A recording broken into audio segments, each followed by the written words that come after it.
Hello and welcome to Gardener's World. It's that time of year when so much in our gardens is singing, you know. Here in the border at the moment, Crocosmia looking fantastic. These lovely orangiums just popping their way through the border. And I know you can't, but I can smell that Rosa Munster's wood. And that has been a star for months on end now. But I've been slightly invaded by lupin aphid and also powdery mildew. The aphid are starting to disappear slowly because I've got a few ladybirds in here starting to have a good feed. But the mildew really has given this plant a proper mothering. So if I cut this back really hard, it might look a little harsh, but I'll give it a good soaking. And within a couple of weeks, you'll find that the new growth will start to appear. And also it means that the aphids will not travel to any other lupins in the garden. So hopefully that way I'll keep on top of it and the whole thing will look an awful lot better. I'm getting covered in aphid as I'm doing it. Coming up on today's programme, we're heading back to Sue Kent's garden near Swansea to see how she transformed a steep, overgrown border into wonderful terraces that she can easily maintain. This used to be a large bank, and I began to feel alienated and overwhelmed by this area of the garden, which I wasn't prepared to accept. And we visit Joel Bird in Kent, who's experimenting with a veg garden on the roof of his shed. There's about 15 square metres of growing space, but within that 15 square metres, I'm growing a lot of stuff.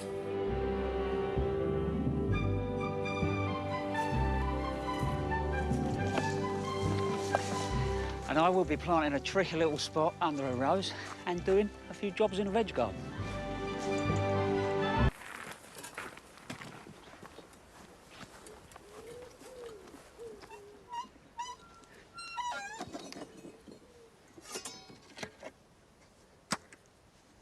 I'm a happy boy. I'm back landscaping and building things. Actually, in reality, it's something I've been promising to Mrs. Frost since we moved in here.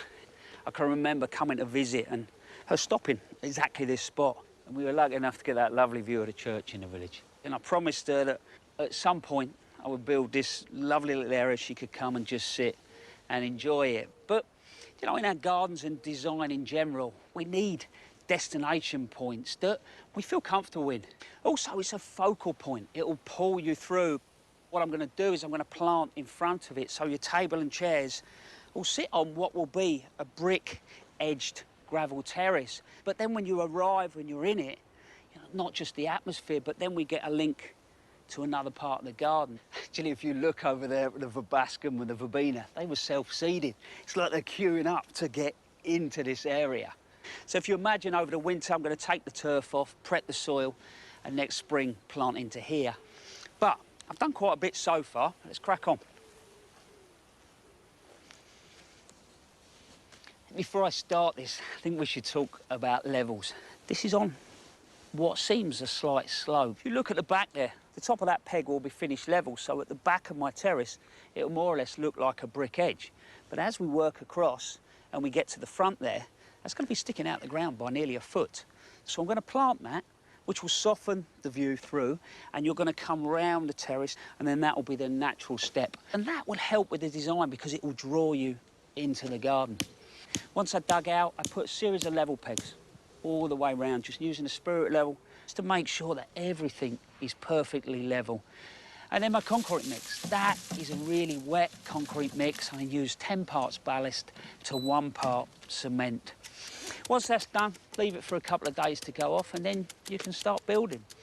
But what's lovely about building a circular terrace is you've got a pin in the middle, and if you imagine scribing, you've got a big compass. You just use that central pin, and you can draw all the way around. And you'll see here what I've done is I've tied a little knot just where I want the bricks to finish. The first thing you want to do is get your mortar mix.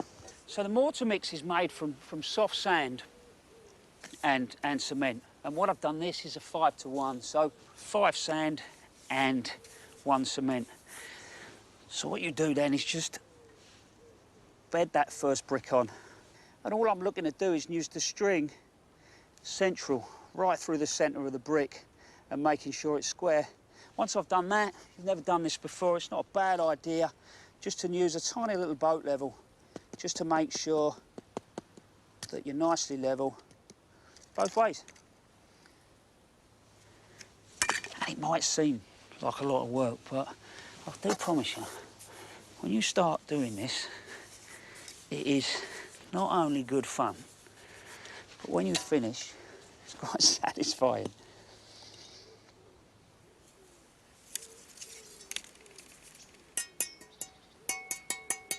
So once I get so far, I then just start to use the bigger spirit level.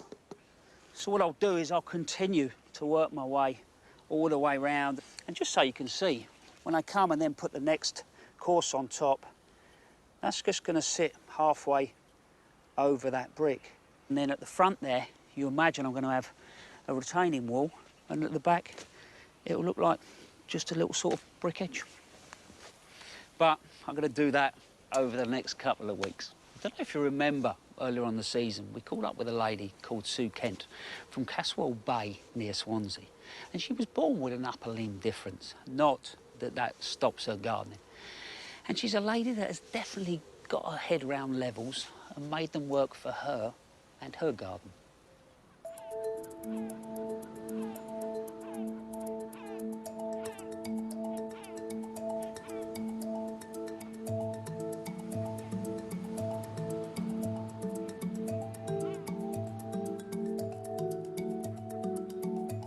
I really enjoy gardening, but there's a lot of jobs and it can be quite tiring. So I'm trying to design my garden to minimise the effort that it takes to do things. So I put a lot of thought into making life easier so that I can enjoy it and it not be a chore.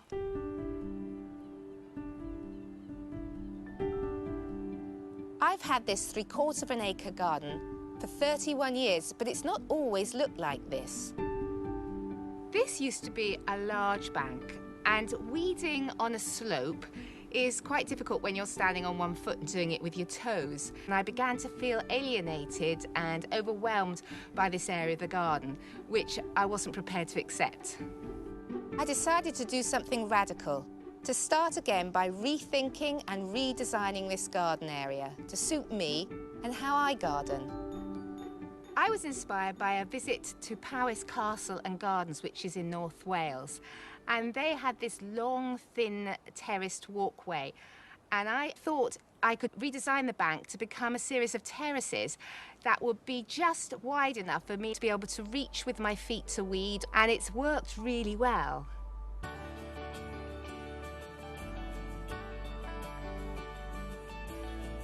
I terraced the whole upper end of the garden, giving myself 4 new terraces divided by pathways.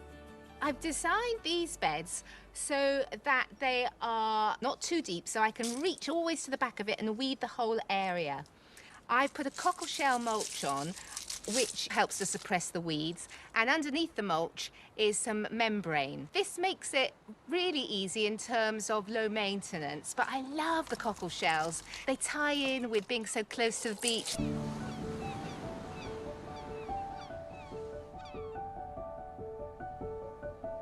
I chose 5 key plants to run through the seasons to give me interest.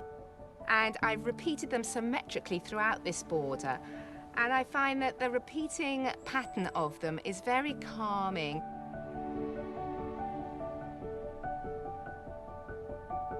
On my top terrace, I've got block planting of hydrangeas, which I love. They're so big and bold.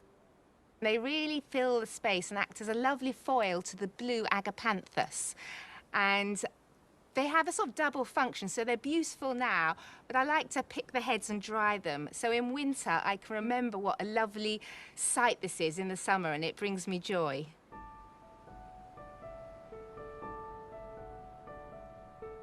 The agapanthus are the star of the show here. I'm really lucky I'm right by the coast and the weather's very mild. So I'm able to grow the deciduous and the evergreen varieties. And it's quite a dry, well-drained terrace, and they love it here.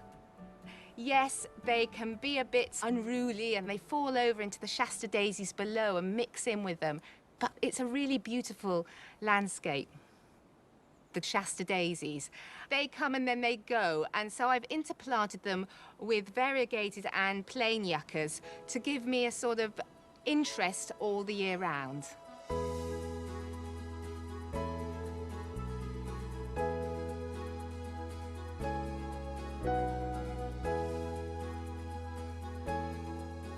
This is Spirea white gold. It's flowered and it's looking a bit sorry for itself now, so I'm going to remove the flowers right back to the new green growth, and it'll change colour. This one's quite green, you can see, and this one is a more of a yellowy colour. So I've got this lovely long-handled special tool, which I use and has changed my life. So this is like a long-handled pair of secateurs, and it chops really well for me, and the great thing is you can swivel the handle around like this so you can get to wherever you want to do. It's quite a therapeutic job if you take your time. I don't mind being slow. It means I can do it myself, and you know, I like sort of shaping bushes. These spireas, they can grow 1 metre wide and 1 metre tall, but if they got that big, I wouldn't be able to cope with them. So I'm cutting them into a mound, and when they're more formalised like that, the vibrance of the agapanthus comes alive more. So I like to do that at this time of year so I can really enjoy my agapanthus. So the joy of using just a few plants means I've only got a bit of knowledge on each of them to remember. They each only need tending once a year, but they give such beautiful, symmetrical repetition that I feel I'm getting a lot of bang for my bucks.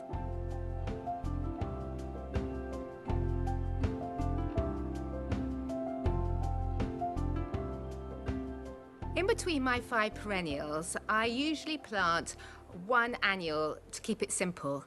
And this year it's Cosmos Purity. It was supposed to be my daughter's wedding in September, but it's been postponed. So now I have a lot of white cosmos to deadhead. Deadheading helps them to thicken up and create more flowers. But also I'm going to take the deadheads and take the flowers for the house, and this will encourage even more flowers.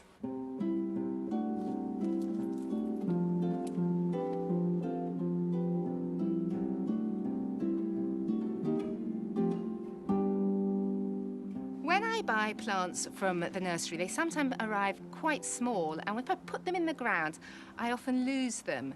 So this year, I'm going to try something different. So I'm going to put them in here and allow them to grow on a bit. So I devised a way of separating them. I got 2 bits of builder's plastic, then I put it into my pot, filled each one separately, and I've potted them on, and these 4 plants, hopefully, because I've never done this before, the roots will stay separate so that when I want to transfer them next year, I'll be able to easily separate them. The reason why I've painted it pink is because all these are going to be in a new pink border, but in the winter they're all going to die back. I'm going to forget what I put in here. So I've painted it pink so that I know that these are the pink flowers for the pink border.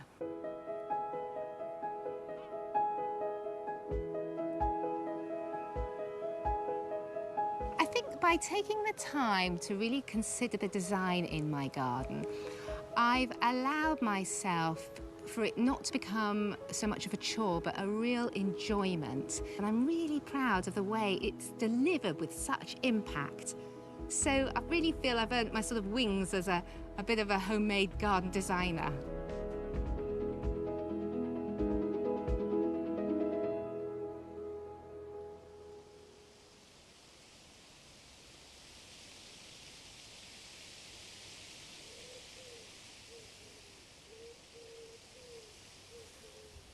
Sue, I thought your garden was absolutely beautiful.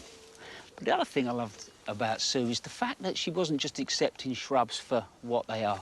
I think there's a time and a place, if you've got the space, just to let plants do what they do. And I'm down here in the woodland and I'm constantly, I suppose, looking for opportunities. And I love the way the light works in here at different parts of the day. And this is a cornus mass, and I tend to grow them as multi-stems and then under plant. But if you imagine in the winter, really wonderful yellow flower, good spring foliage, then this lovely sort of red cherry starts to develop, fantastic autumn colour.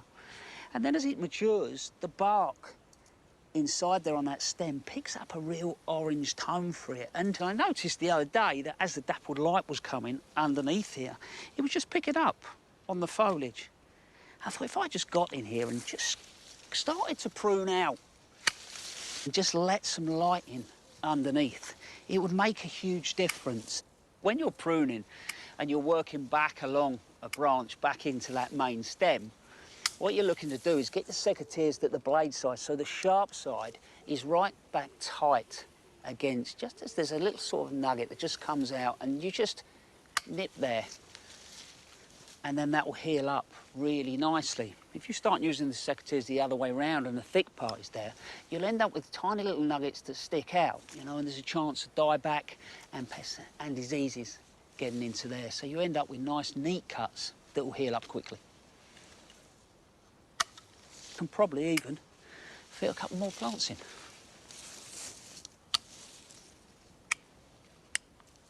So, while I finish that off, it's time now to see the first of our home films from your gardens. And we're going to meet a lady called Sharon Cook from Barbados, who had her trip to the south coast slightly extended. So what did she do? She created herself a garden. Hello, I'm Sharon. I'm in my husband's hometown of Bridpool in Dorset.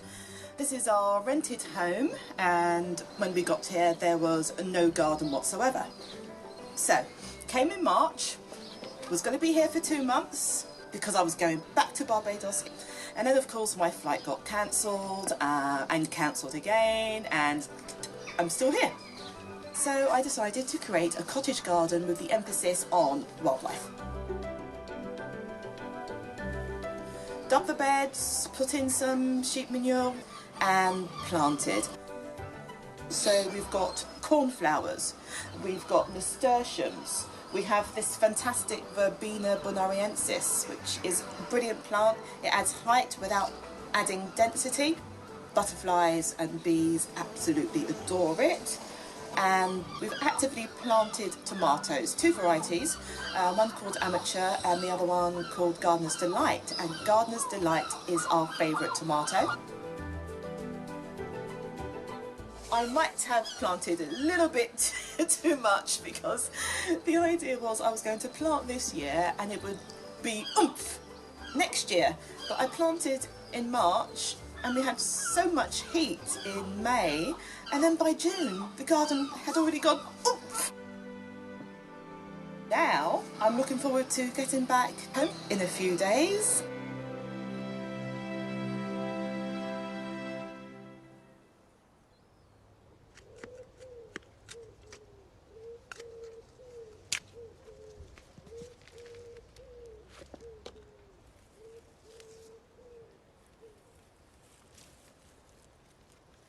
Sharon, what I love about that is the fact I think it proves that ultimately with a little bit of hard work and not necessarily a lot of time, you can create something quite wonderful.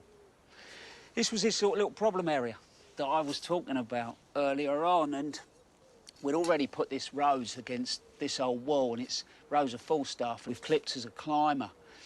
But this gets very hot here. You can see by some of the flowers there, they've been scorched, you know. But on top of that, I can't make the border any wider.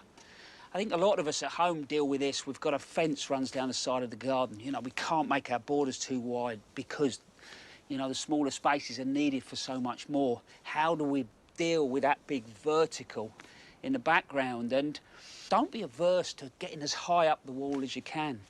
But also it's thinking about the colour of that background. And I've already added the agastache there. It's licorice blue, a good vertical plant, but it'll bring the scent and the flower looks good against that background. And then I'm looking to add plants that maybe just break the edge of this strong line. So here I've gone for Euphorbia polychroma, which give me good early colour. I've just started to repeat things and get this sense of rhythm down through the border, and you can do that in your own garden as well. And I'm just adding these last few, and this is Potentilla monarch's velvet. There's a textured sort of slightly palmate leaf to it. I use it quite a bit in the garden, and I think performance-wise, it just keeps flowering. And then something that loves baking is this iris. So this is action front. So the flower will come up to just shy of 1 metre, but they're showstoppers. They're the things that just stop you in your tracks. Even if it's only for a few weeks, never plant them too deep. Clean some of the compost off and expose that rhizome. And I'm going to make sure that I face that to the sun. And I'll never bury them because they do like to bake. And the more they bake, the more they perform for you. But even when they're not flowering, again, I've got that sort of very upright form. And the last one I'm putting in is an Artemisia. And not really for its flower because it's not exactly showy, but grey foliage. The foliage will be there all season and it'll bake quite happily. It will grow just probably to about 50, 60 centimetres. It will slowly sort of clump up and spread and cover the ground. If it does get a little bit untidy, you can cut it hard back to the ground and it's fine. In fact, actually, there's a few little shoots coming at the bottom here. So I'm going to tidy that up. A couple of weeks' time, that'll fill the space. So, you know, in a sense, it's just thinking about how do we get good vertical structure, colours that are going to show well against the colour of your fence or a wall. And then you're thinking about that interest through the season. So all I'm going to have to do now is give that a really good watering in. And looking at it, it's going to be really easy to maintain. And on that note, we've now got a chance to see a film again of a man that's got an incredibly busy life, but he's created a garden that suits just that.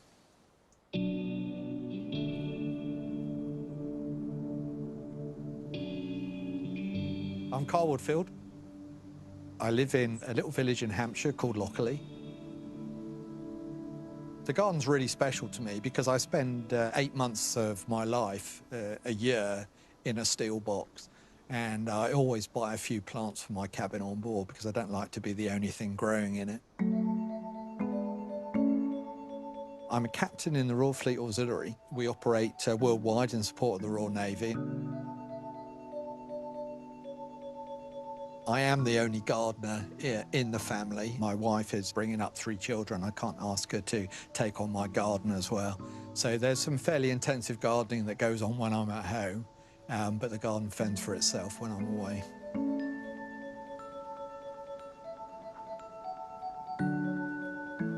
I've been gardening this space for about 22 years now. When we moved in, it was just concrete.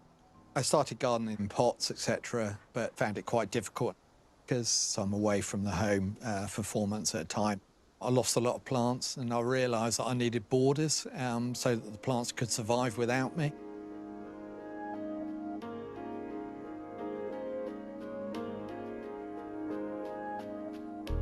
It is a small space. It's about 36 square metres, and the challenge really is to make it feel bigger. And to do that, I've brought in some fairly big plants that I've grown on. So I've planted some trees in here and some large shrubs, and that helps it feel bigger, even though it's a small space. I tend to shy away from annuals and things which are too fussy and need too much maintenance. So in the garden here, I've actually grown all of my box from one plant. So all of the box you can see are cuttings and provide continuity through the garden. So there's really good winter structure in here as well. I tend to sow seeds every year when I'm at home, if I'm home at the right time. I have a greenhouse which I inherited. It's my granddad's greenhouse. It's a bit decrepit, but it's hidden up behind the garage. And it's my hidden paradise up there. Somewhere to go and escape from 3 daughters.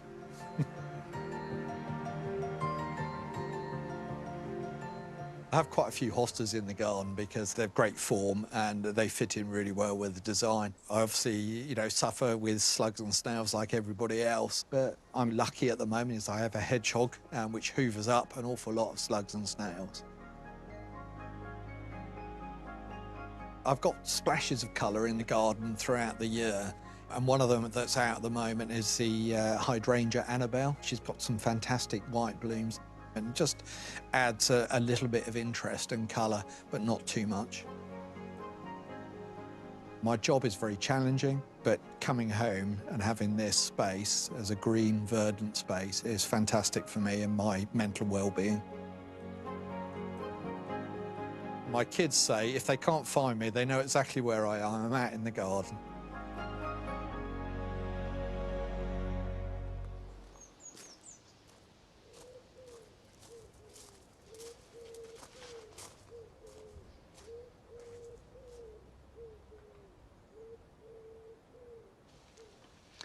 Cole, I think my kids would say the same about me. Where's Dad? He's in the garden. But I agree with you. For that sort of mental well-being, I'm not sure there's a better place to be on the planet. This is a new area, and it's something I've been experimenting with. So what I've done with these two borders is played with the idea of maybe a cottage garden meets an ornamental kitchen garden. Because I think we don't necessarily need to grow our veggies in a separate space. We can plant fruit and vegetables even in our borders. So here I've got things like the dahlias, little nasturtiums going around. And even the ochre, it flowers and creates great little ground cover, but you can use it in the kitchen. And if you haven't got necessarily a veg garden, just into planting, it's not a bad way to go forward. And today I just want to add a little bit of coriander. It's a hardy annual. So what I've done is I've scraped out an area. You don't need a big space. And I'm just going to sow them very lightly, just making sure that there's roughly probably a couple of centimetres in between them. And now I'm going to water them. And this will just settle them into the ground.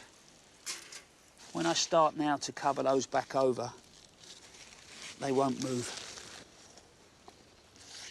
And it really is that simple. I mean, you could do coriander quite easily in a container.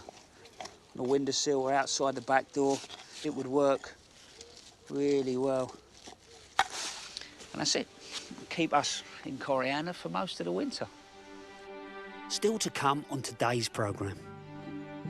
Joe heads to a beautiful experimental garden on the edge of Dartmoor in Devon that mixes plants and planting styles from all over the world. And I'll be adding some grasses to the rose walk. And now we go off to meet a fella who does not want to waste an inch of his own space.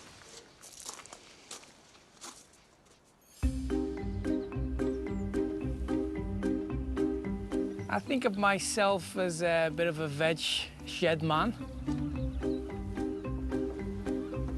Really, I spend more time in that garden space than I do in the house. Sometimes I wonder why I've got a house. I'm Joel Baird. This is my garden, which is in Margate. I live here with my family, 2 small children. And I designed the garden to try and accommodate all of our needs. One of the main things is to try and grow crops, but since it was so small, I decided to lift the footprint of the shed, which is my studio, put the allotment on top of the roof. The shed is something that I built, it's bespoke. So I designed it with the roof in mind. I bought the structure because you have to make sure that the thickness of these roof joists is strong enough to take the soil. So that's quite important. But the rest of it, recycled wood, like for example, the staircase was gonna go into a skip. There was a shed here originally, so I ripped that shed down and I used that cladding to clad the insides of the shed. That's just the way I live. I've always lived like that, you know, trying to just pick things up and put them into builds.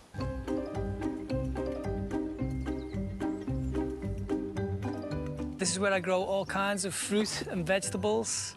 There's about 15 square meters of growing space, but within that 15 square meters, I'm growing a lot of stuff.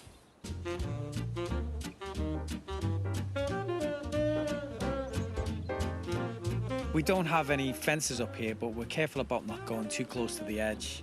And the raised beds act as a kind of barrier.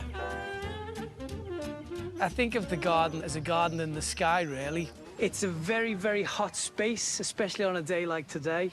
It's getting the sun constantly, but that's a good thing in terms of the veg. It's quite exposed up here. You've got a gap between the houses and you get a lot of wind coming through that gap, especially because it's a coastal town. So that's one of the problems, but I've put a bank of grasses at the front, miscanthus, bamboo and the old Stipa giganta. The idea is that's going to break up the wind.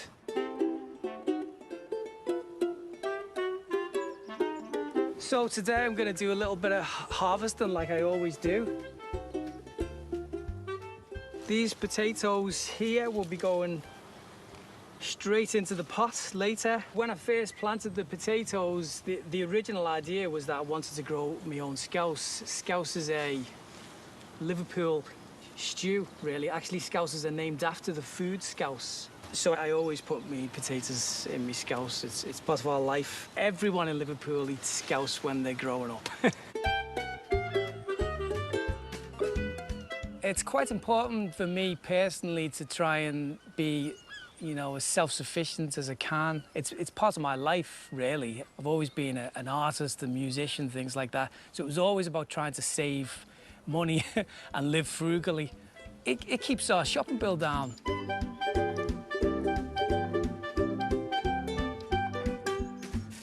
We've got some cucumbers here. Actually, they've done really well. It was a bit of an experiment, really. They struggled at first because they grew quite high, but we had some strong winds come in, 40, 50 mile an hour, and the leaves took a bit of a battering. But I've put some grasses to try and protect them, and I've found if I can just get them off the ground but keep them at a lower level, then they came back to life and they've done really well. The fennel here creates a little bit of height, and this handles the winds pretty well, you know, because it will sway in the wind.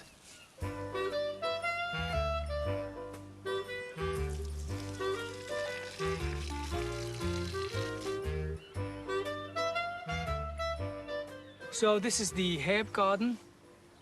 I've got mint. This is yarrow. So I often use the mint and yarrow to make a mint and yarrow tea. We've got thyme, sage and oregano. You see the scabious just popping out here. I always have flowers interspersed between the herbs. I try to create a bit of a highway for the bees to travel through the whole garden, really.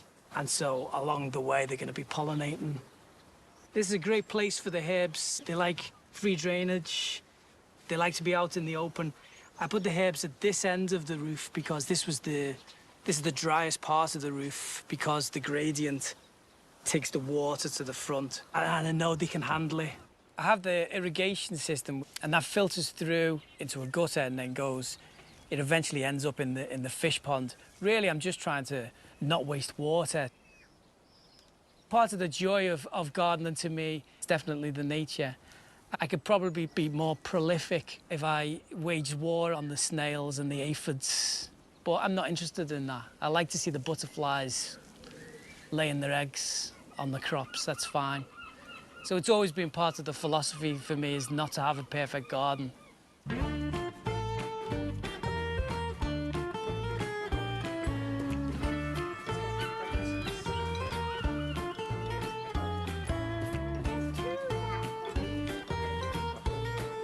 The family obviously loved the garden. It became apparent in the lockdown. This space just became so valuable to us.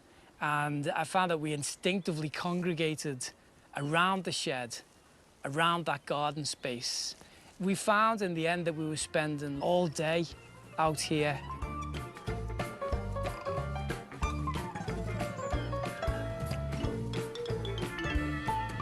I think people sometimes just forget that they can have a garden anywhere. If you can grow plants in pots, then you can use any space to have a garden. And my rooftop is one of those examples.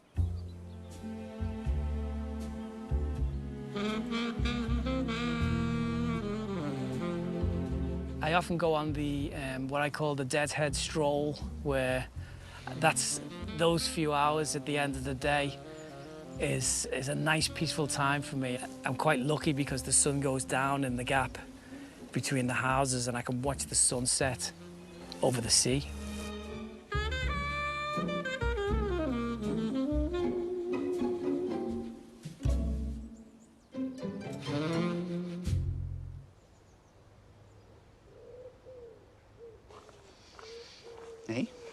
good boy. That's right. You want to come and say hello. Joe, this cat seems to love this veg garden. Joe, I thought that roof garden was fantastic, but I love the idea of recycling. Funnily enough, these beds, my last Chelsea garden, 2015, these were on the roof. But if you look at the 9 steel beds, they're all shy of a square metre. And it's a bit mind-blowing as to how much veg you can actually grow in a very small space. And we're constantly rotating this all the time. And beetroots have been really good this year. But I love this stuff roasted. I'm taking the bigger beetroots out and just leaving some of the smaller ones just to keep forming. Take one more out of there. And I reckon that will do us. Actually, there's another job I can do while we're in here. And it's uncover these carrots. They were covered up because of carrot fly, but now, this time of year, we haven't got to worry. That life cycle of the laying of the eggs is now hopefully gone. And these are all Autumn King, so again, they've grown as a block, and I'll probably enjoy these for Christmas dinner. I'm going to show you something now. We don't know how well it's done, but can you remember back earlier on in the year when we were planting in containers? I found this old tub, put the hessian in, and we sowed these carrots. But now we're just going to see what they're like. They're called purple haze, so hopefully they'll be purple to start with. But let's just have a look what they're like size-wise. Actually, I'm really pleased with those. See, size does not matter when it comes to carrots. Can you see the joy on my face? I thought that was going to be even more embarrassing than that. I'm going to save those for a special occasion. And there was something else I put in earlier on in the year as well. I planted this standard gooseberry, and I've got a few around the garden, and they've been fantastic. They give some structure, but they're fruited fantastically. I think with gooseberries as well, you know, we think they've got that sour taste, and there's not. There's a sweetness to that. And for me, the key is leaving them on the plant as long as possible and letting them really ripen. So there you go. That's the last of my gooseberries for this year. I'm not even sure I'm going to share them. Now we've got a chance to see another one of your wonderful films, and it's from a lady called Rowena Birch, and I think she's given her neighbours possibly the most wonderful gift you ever could, a garden.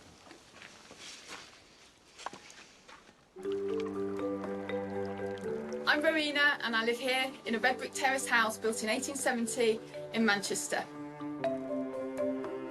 My garden spans the back of 4 terraced houses. Originally, the land was owned by 3 brothers who were in their 70s and hadn't been able to do anything with it for many years. So I asked them if I could start growing things on it.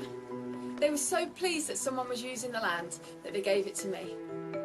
It's become a garden that everyone in our whole row of terraces comes in and enjoys. The kids have had a place to go and to run around.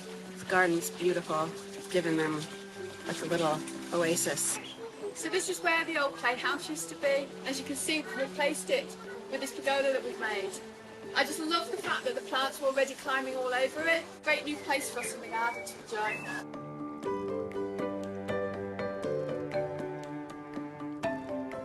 Old shed, raised bed. This is a new way I'm trying for growing my vegetables. Underneath, at the bottom, we've put a whole lot of logs and twigs, and then covered it with a whole lot of green stuff, green plants. On top of that, there was some manure, then some old soil, and on the very top, I put some compost out of a bag, and I've planted into it. And I think the idea is you compost as it's breaking down, it produces more heat, which gives a nice warm place for my plants to grow, and it's also putting nutrients back into the soil all the time. I love coming out into the garden, somewhere every day something's a bit different. It's a place where I can come and relax. I really love the fact that my neighbours come out and enjoy it too.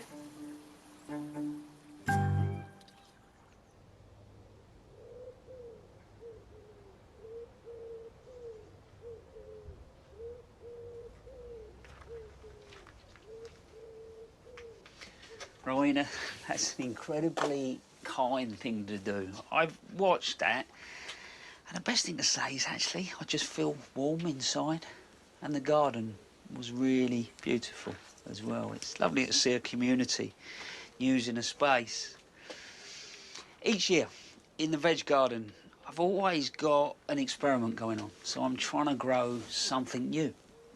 And this year it's this. It's called Melba spinach, or climbing spinach. Actually, in reality, it's not even a spinach, but it does taste like one. I grew this from seed. It went really well in the greenhouse, quite easy. Grew them on into probably about 1 litre pots, and then potted them up with 3 plants in quite a large container, and just grew them up the canes and created a little wigwam. And we've been feeding from this, I reckon, best part of 8 weeks. The key is not to let it flower. The moment you let it flower, the leaves start to taste quite bitter. But you have to keep on top of it, otherwise it starts to cover your cucumber. So this is all I do, just come in, give it a bit of a tidy up.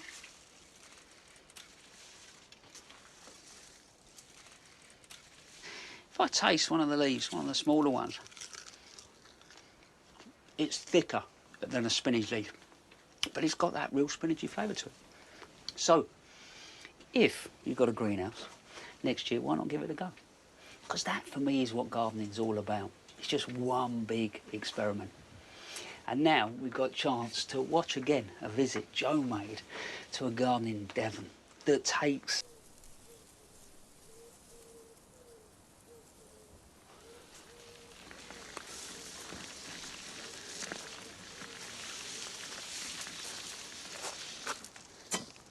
Keith, that man, it's not just a passion, is it, for that landscape? It's a man that understands his craft, and you get the sense that there's a relationship with those plants. And it's made me think a lot about this place and what I'm trying to do here long term, and this hedge became a problem. It was so dominant of the space, though it's got a lovely shape to it, it sort of overpowered everything. So I was looking for things that were just tall and quite sort of thin in a way, and that's what led me to the grasses. And it amazes me a bit with grasses because there seems to be 2 camps. You know, anytime you talk about them, people either love them or they hate them. And for me, they're an incredible group of plants. They bring sound, movement, peace. They play with light. And for me, they can really bring a garden alive. But there's a rhythm all the way down through. I've got panicums that start at that end. I've got things like calamagrostis and millennias that come back, and they've met in this sort of central space. So Adjutina is the first thing that I'm going to put in. It's called chocolate, as you can probably see from the foliage. And the reason that I'm adding it is exactly that. The foliage starts right from the bottom of that plant. Later on in the summer, it has a little sort of fizzy white flower, but it's that foliage that I love. And yeah, it's not a grass, but it's going in because it's a great plant to plant against. It'll get to about 1.4, 1.5 metres, something like that. Takes sun or semi-shade, any good sort of reasonable soil. So because we're planting the time of year that we are, I am still adding a little bit of organic matter. For me, that is manure. It'll just help not only the root system, but it will help hold the moisture in around that plant. It's definitely worth giving everything a really good soak. Just loosen the roots up. So I'm going to add sort of 3 of these. Holes about twice the size of the root ball. The next one I'm adding is Miscanthus. This is Miscanthus male partus. But I'm adding it for a couple of reasons, really. It's got a lovely sort of dark undertone, which will read off that Adjutina. It'll get to about 1.8 tall, but it's got this real sort of rich purple, feathery flower head on it. They do hold their form incredibly well through the winter. So that's that one in. I hope by the end of this, you that don't like those grasses, maybe just give them a little bit of a rethink, because I promise you, you won't regret it. So that goes in. So, the next thing I've got to do is just add this little Melica. This is Melica ultra purpurea. You can see the colour of those little flowers. I picked that up on the Adrotina. But it's small. It'll grow to about 2 foot. Clump up, probably about the same. Let's get these last couple in.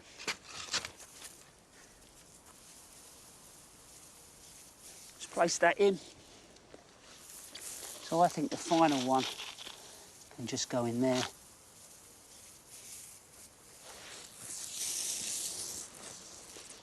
So there you go. I'll just give those a good water, keep an eye on them over the next few months and just enjoy them all the way through to next year. Now, we're off to the United States of America to meet a viewer that's been inspired by probably one of our greatest gardeners. Hi, I'm Sherry Willwright from Northern Utah. I want to show you what I've been doing the last few months while we've been spending a lot more time at home. But first I wanted to thank Gardener's World for everything that you've taught me. A few years ago, you had a program which highlighted Beth Chatto's gravel garden. And I was very inspired by that garden and wanted to incorporate a gravel garden to my own plot of land. Living in a place where the summers are very hot and dry, it really inspired me that she had never watered that garden. What I did was divide and transplant many of our plants from other areas, focusing on water-wise plants like yarrow or sedum, some coneflowers, some catmint, and different kinds of sages. It appears to already be a success because from the initial transplant and after the first watering, I've only watered the garden once. I also incorporated the irrigation canal into the design by placing rocks and then forming a type of crevice garden for alpines. It really improves the look of the canal and it's incorporated with the rest of the gravel garden. I have plenty more to show you. When you get a chance, you could come visit. Maybe not just yet. Thanks, Gardener's World. Stay safe and stay home and garden.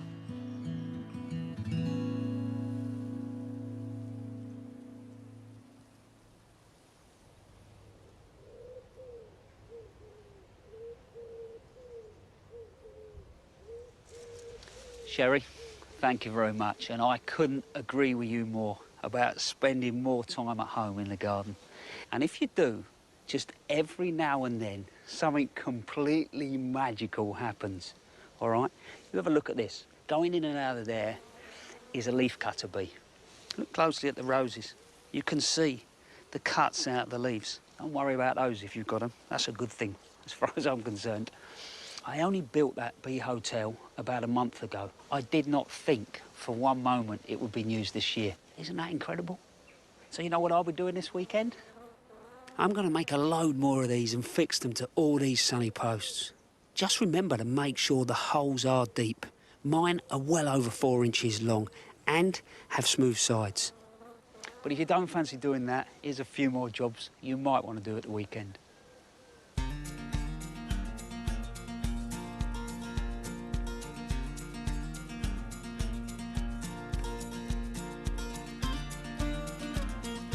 Onions are ready to harvest as soon as the tops start to fall over and die back. Using a fork, carefully lift them out the ground, taking care not to damage them in the process.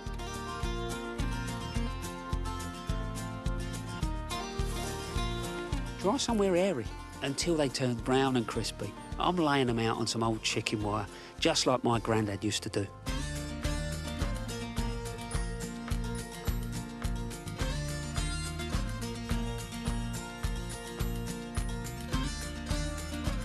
This is a good time of year to take stock of your borders and decide what needs moving or dividing later on. You can take notes or photographs, but the system that works well for me is sticking bamboo canes into the soil with a note reminding me what to do.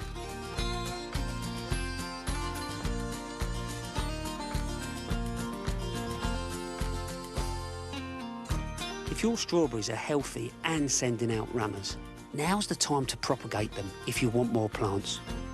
Using a piece of wire or a steel peg, pin each one down into a small pot filled with soil or compost. Keep well watered to promote good root growth, and within a few weeks you'll have new plants that can be severed from the parent.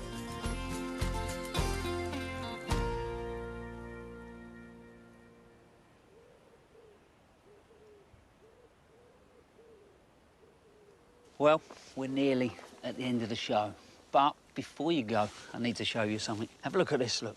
That's Calycanthus Aphrodite. I'm growing that shrub in a container at the moment, but I'm going to find a sheltered little spot up in a gravel garden, and that'll be one of the stars. But that is for next year. Do you remember this? I planted this white Korean mint back at Easter. Look how well it's done. But pick a couple of those leaves, drop them in hot water. Tastes fantastic. Mind you, even better in the mornings. Remember, it's a really good hangover cure. Anyway, that is enough from me. Monty will be back next week at Longmeadow at 8 o'clock. In the meantime, look after yourselves. Bye-bye.